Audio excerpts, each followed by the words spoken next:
Wallahi, brothers and sisters, the greatest calamity that the Ummah has ever faced after the death of the Prophet ﷺ was the invasion of Genghis Khan, the invasion of the Mongols. So he entered Samarkand himself and he stomped into the masjid and he desecrated the masjid and he told the Muslims, and this is literally recorded in the books of history, that I am your God's punishment on you because you have abandoned your religion. But that was just the beginning.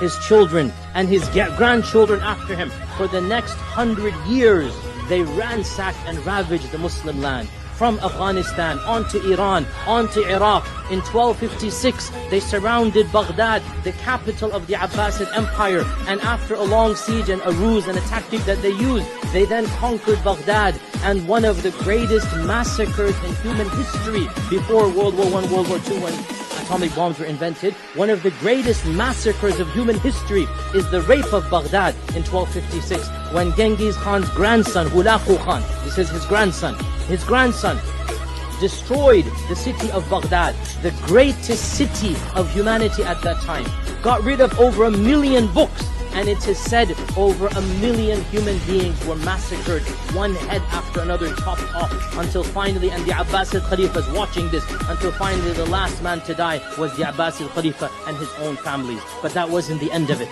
That was the beginning of the end as well. They continued marching westward, on to Damascus, on to Syria, on to Palestine, and they made their way all the way to Egypt.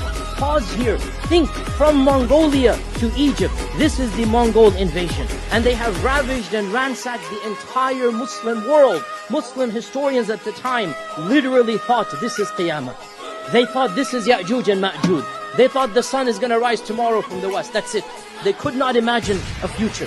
And Allah subhanahu wa ta'ala blessed a small dynasty that was hitherto unknown. Nobody had heard of them, called the Mamluks. They were ruling over a small area of Egypt. And Allah blessed the Mamluks to stand up against a group of people whom the Muslims supernaturally, superstitiously believed they weren't even human.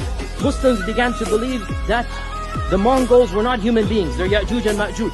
Because not a single civilization, the Christians, because they invaded Europe as well, the Muslims, nobody had defeated the Mongols.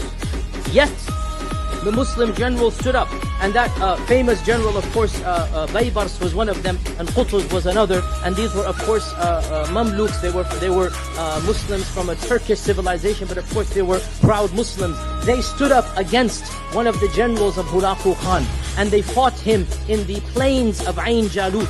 It is said this is where Goliath himself basically fought against David, and Goliath took place over there. It was called Ain Jalut, and Allah knows best.